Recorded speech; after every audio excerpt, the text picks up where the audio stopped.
Shot in 4K ultra high definition. Your number one source for local news. WRAL News. Coverage you can count on. And today we're back to the chance of some scattered storms. We have a level 1 risk across the area. I'll walk you through the timeline. Plus, it's a star-studded soccer match in the Triangle, bringing tens of thousands of fans to Chapel Hill. We have everything you need to know about the Chelsea versus Wrexham showdown, from traffic to tickets. Today marks the third time in history the Powerball jackpot has reached $1 billion. Coming up, I'll tell you what your chances are of becoming the big winner. 4:30 the time right now on your Wednesday morning. We're so glad that you're making us part of your routine here. I'm Jeff Hogan. And I'm Renee Chu. I have still yet to buy a ticket for either of those jackpots. Maybe it's time to get in now. I'm a multiple loser.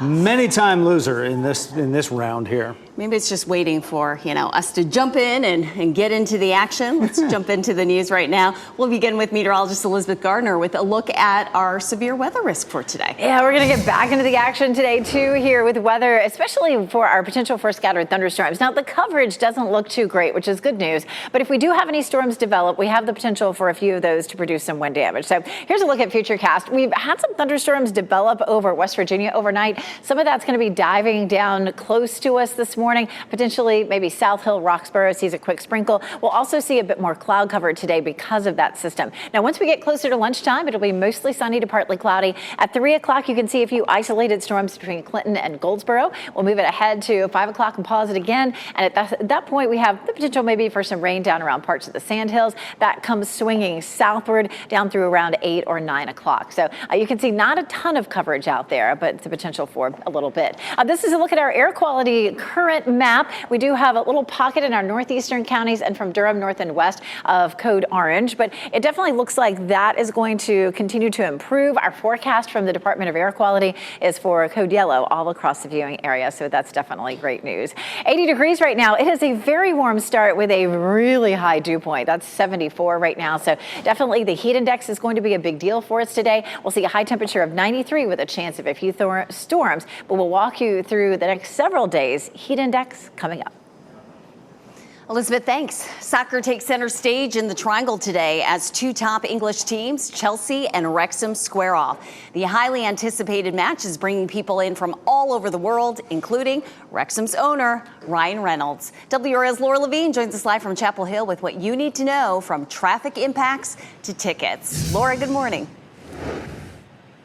Good morning, Renee. Yes, tens of thousands of people are expected to flock here to Kenan Stadium in Chapel Hill. Behind me, you can see the fan zone already set up. We have stages, we have tents, we have signs, and all the excitement for those crowds coming in. Chapel Hill is typically known for getting this type of attention for basketball, but now the town is getting put on the map by hosting the first international soccer matchup of this series. So that means traffic will be heavy. I spoke with the assistant police chief, who recommends drivers avoid Martin Luther King Jr. Boulevard to come into town. In the yellow here on this map, you can see it shows directions from I-40 East. You want to take 15501 to exit 270, and highlighted in green here, if you take I-40 West, you'll get onto NC 54. That'll take you to exit 273A.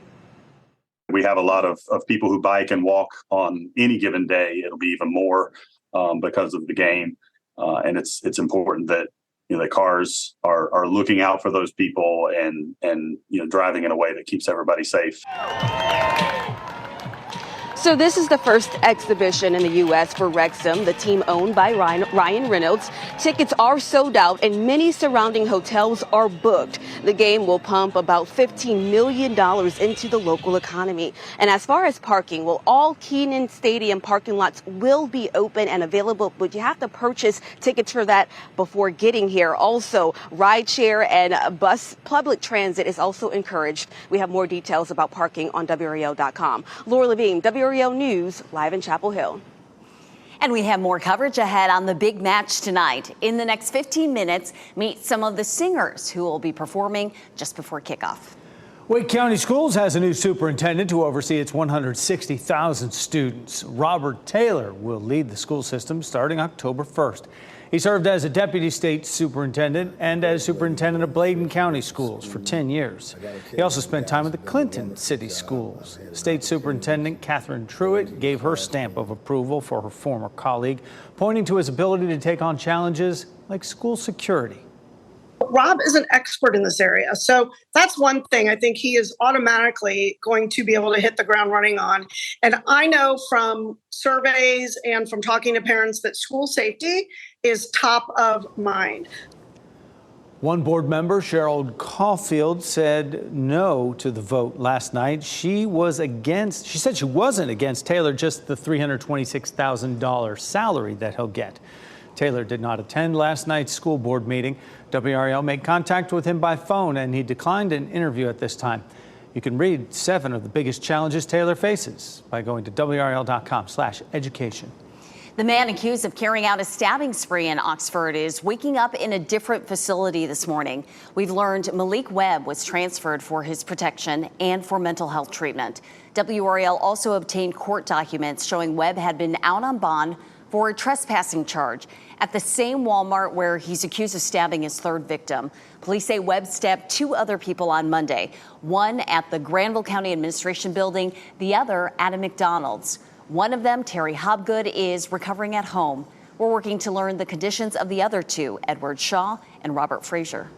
Police in Alabama are revealing more about their investigation into a 2-day search for Carly Russell. Officers announced last night Carly visited a Target and purchased some snacks on the same night that she disappeared last week.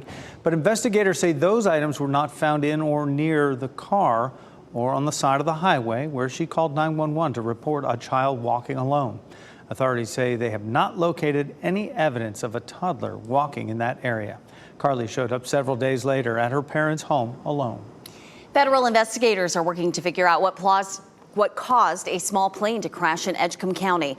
Police say it happened at the Tarboro Edgecombe Airport just before 7 last night. We're told the plane's engine failed and was forced to make an emergency landing. That's when it ran off the runway and into a retaining pond. 2 people were on board. No one was hurt. All right, so what would you do with $1 billion?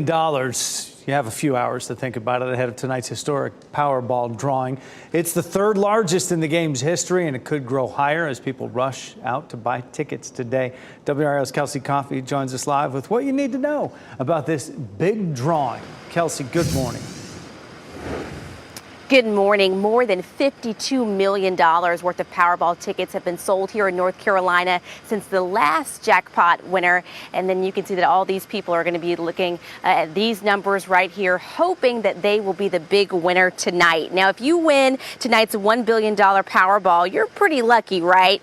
But just how lucky are you? I caught up with UNC statistics professor Jan Honig to find out. He says there's about a 30% chance that someone will win the $1 billion Powerball tonight, but there's only a 1 in 292 million chance that that person will be you. If you go to a Major League Baseball game, sit in the lower seats, lower tier, and you catch 3 foul balls, not 1, not 2, but 3 foul balls while sitting at your seat. That's about your chance. That's actually the same chance that you would have to get struck by lightning twice in one lifetime. So best of luck if you're going to try that out. And you can catch the drawing tonight here on WRAL at 11 p.m. Kelsey Coffey, WRAL News, live in Raleigh. It's beginning to sound like we are on repeat. Once again, there is no Mega Millions winner. The jackpot is now an estimated $720 million. The take-home cash option is just under $370 million. What would you do with that? Last night's winning numbers, 19, 22, 31, 37, 54, and the Mega Ball was 18. The Megaplier was 4. The next Mega Millions drawing is set for Friday night here on WRAL. A new clue this morning in the months-long search for the girl who disappeared after getting off her school bus near Charlotte. Up next, how the girl's mother, who already faces charges in this case, thinks another family member is involved. Plus, more potential criminal charges for Donald Trump, this time regarding the 2020 presidential election. How the former president is responding this morning. And we'll give you a live look this morning at Apex, right down Salem Street there, as meteorologist Elizabeth Gardner is in the WRAL Severe Weather Center. timing out severe storm chances for your Wednesday.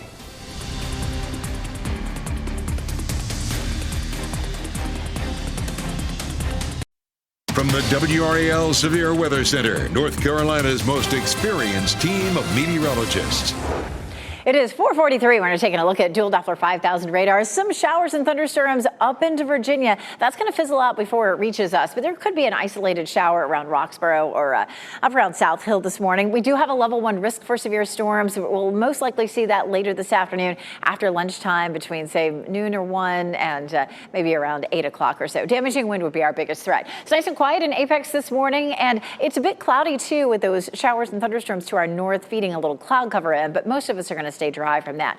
78 in Southern Pines, 79 in Fayetteville, 76 in Irwin, 78 Rocky Mount. It is a really warm morning out there, so walking the dog, you'll notice that. A hot afternoon at 93 with a few isolated storms. We'll check the heat index coming up. New developments in the case of Madalena Kojikari, the girl who vanished after getting off her school bus near Charlotte last November. Unsealed court documents show her mother believes Madalena's stepfather may have given her away for money. The documents released to our partners at WCNC in Charlotte also show there were possible sightings of the girl in December in Sugar Mountain and Linville. Police say they have a photo of the girl with a man who is her only known blood relative in the U.S. The records also show that during a recorded jail call, the girl's mother discussed a big bag of money and the theory that her stepfather sold her. Madalena's mother and stepfather are both in jail for failing to report her missing. Former President Donald Trump is addressing another round of potential criminal charges against him. Trump appeared at a town hall event in Iowa last night, hosted by Fox News. He spoke out against the DOJ and Special Counsel Jack Smith, who he says is now targeting him in the investigation of the January 6th riot. It's election interference, never been done like this in the history of our country, and it's a disgrace. What's happening to our country, whether it's the borders or the elections or kinds of things like this, where the DOJ has become a weapon for the Democrats, an absolute weapon. Trump says he received a letter from the DOJ that suggests an indictment is coming. Special counsel has not confirmed that. If it's true, it'll be the second indictment from that special counsel against Trump, who's running for president again next year. Another familiar face is joining the race to become Durham's next mayor. City Councilwoman Deidreana Freeman just announced her candidacy. In April, our cameras were rolling when she was involved in a heated exchange with Mayor Pro Tem Mark Anthony Middleton over accusations of extortion involving another council member. She later faced criticism from her fellow council members and has since apologized. Freeman is hoping to replace Mayor Elaine O'Neill, who is not running for re-election. Democratic Senator Mike Woodard is also running in this race, and Durham's mayoral primary, it's nonpartisan. It is in October. New research shows our area has one of the fastest growing economies in the country. The Triangle's economy ranked third in a new study from UNC's Kenan Institute.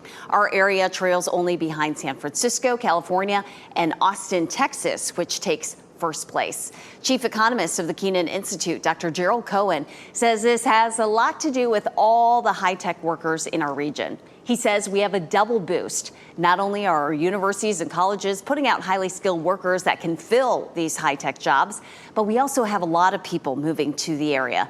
It's important to note this analysis looked at the Triangle region as a whole instead of individual cities. WRAL's Ashley Rowe spoke to Cohen about what this means for us. The key takeaway is that the Triangle economy remains one of the strongest in the nation, and that's really good for us if you're in the Triangle. But it also has challenges because housing affordability is a challenge, and so if you're a government official, work on affordability. Dr. Cohen still believes we're on pace nationally for a recession by early next year. He says the Triangle will not feel it as much because of all this economic growth and development. WRAL caught up with the group singing the national anthem tonight for the Chelsea versus Wrexham game. The UNC Cliffhangers are an a cappella group made up of UNC students and alumni. The group said they are ready to usher in all the excitement. Just really excited about an opportunity to do this. And it seems like the campus is really excited too. Yeah. Like I've been biking around campus taking summer school classes, and they got like all these tents and like events and stuff set up around the bell tower. We got crazy construction going around. All Stadium Drive is blocked off right now. There's a lot of hype on campus. You can catch our live reports from the field beginning tonight on WRAL. And another local takes the stage tonight. It is Garland Mason. He posted this to his verified Instagram account. He's scheduled to perform for songs for fans during Fan Fest before the game. The fun begins at 5 p.m. right in front of Kenan Stadium. And that may be around the time where we'll have to watch for some rain. Meteorologist Elizabeth Gardner in the WRAL Severe Weather Center tracking these showers and storms. And we're starting off this morning with a few isolated showers and thunderstorms, mostly up into Virginia, back over towards Salisbury and Charlotte. It doesn't look like any of that's going to reach us, but it may send some clouds our way this morning, so it may feel a little grayer than it may usually in the morning this time of year. Of course, the last couple of days, it's been very smoky out, and there may be a little bit of haze lingering as well. We take a look at our severe threat. It covers pretty much the entire state, but it's a level 1 risk. That means that our potential for severe storms is just isolated. So one or two could pop up where we have some damaging winds. We take a look at Futurecast and we'll roll it through today, and you can see those showers and thunderstorms that are up in Virginia kind of swing by to the north. So at Roxborough, South Hill, maybe Roanoke Rapids sees a quick little shower, but most of us won't see anything until much later in the day. And right now it looks like mainly it's focused in the south. So at 3 o'clock between Clinton and Goldsboro, we have a stray shower, and Futurecast shows a little bit more of that developing down to the south again between, say, 7 and 9, swinging through Southern Pines, Fayetteville, and Clinton. So that would mean Chapel Hill stays dry during the game. I know a lot of folks will hope for that. We take a look at our air quality. We still have some pockets of code orange air quality from Durham northward and then up near the Virginia line up around Roanoke Rapids. From Raleigh southward, we're looking at yellow, and our forecast for the day is yellow. A little pocket of red down near Atlanta, but we're starting to see the air quality improving. Code yellow is something that's pretty normal for us for summer days. We see it anytime it's hot and humid. We tend to see a code yellow, and that's not necessarily unhealthy for any particular group. Our temperatures this morning are really warm. We're in the mid-70s. If you're planning to head out to Dix Park to see the sunflowers in full bloom, I would go early. Temperatures will climb into the low 90s this afternoon, and we'll have that isolated chance of a thunderstorm. It will feel like 101 with the heat index. It's way up at 74 right now with the dew point, so it's going to feel pretty rough for us today. Tomorrow's high 92 with a chance of scattered storms, 93 Friday, and then we get a little bit of a break from some of that intense heat, 89 on Saturday and 90 on Sunday. Elizabeth, thanks. Hanging up, choosing not to answer, neither option seems to stop those spam calls about an extended warranty. Just ahead, the new solution from the federal government to crack down on robocalls and companies that give out your phone numbers.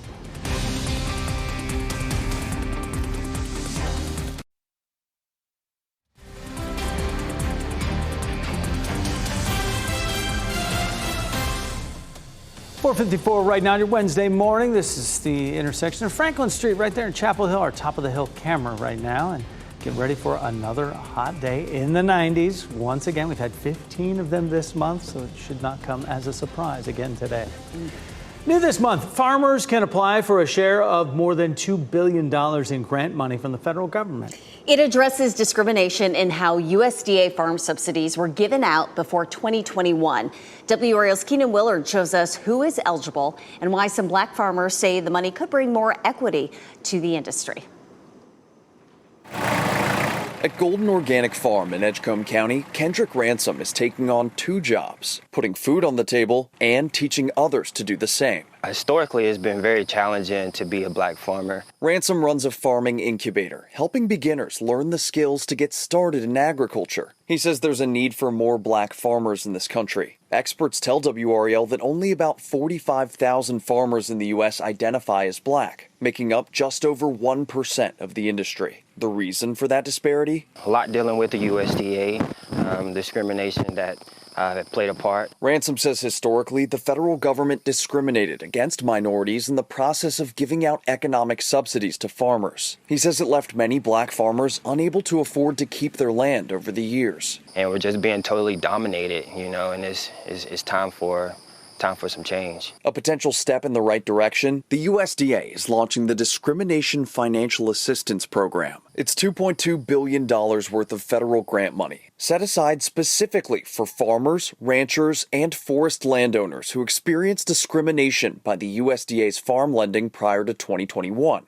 If approved, each farmer can get up to $500,000 under the plan. It would definitely be able to help a lot of the older farmers. Ransom says after decades of discrimination, it'll take time for minority farmers to trust the USDA. But he's hopeful this grant could help empower a new wave of black farmers to be successful. I think that'll give our younger generation something to look forward to. There may be more hope that comes along with this. Keenan Willard, WRAL News, Edgecombe County. Farmers have until October to apply for the grant. You can find the application and see if you're eligible in the story on WRAL.com. We all get them all the time, those unwanted spam calls about extended warranties. Well, no worries, help may be on the way. Federal Trade Commission announced a new effort called Operation Stop Scam Calls. It's to crack down on illegal telemarketing. It goes after people who give phone numbers to robocallers. Authorities say these so-called lead generators have sold more than 700 million phone numbers. The new effort also targets internet companies that allow calls to be placed from overseas at little or no cost. A highly anticipated soccer match is happening tonight in Chapel Hill. And coming up, Laura Levine will tell us how the city's preparing for the big crowds at the Chelsea-Wrexham game. And new developments in the decades-long investigation into who killed rapper Tupac Shakur. What we've learned about a search warrant that was recently carried out. And the hype for what's being called Barbenheimer has exploded. Coming up, Ken Smith breaks down how the two very different films are helping to fuel a healthy competition in the film industry.